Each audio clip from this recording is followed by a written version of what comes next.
Сани, какво правиш? Събирам си багажа. Напускам те. Защо? Какво стана? Отрасках ти колата. Сигурно не е толкова страшно.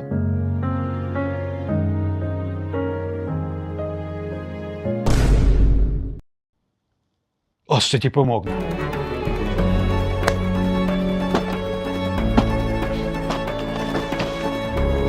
Хайде, давай.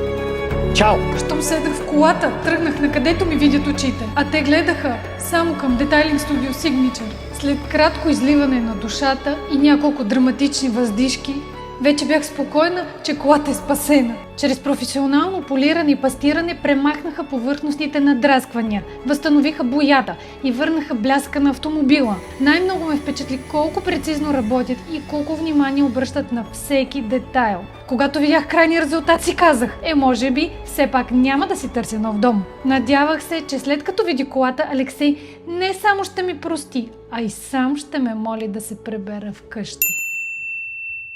She's a lady.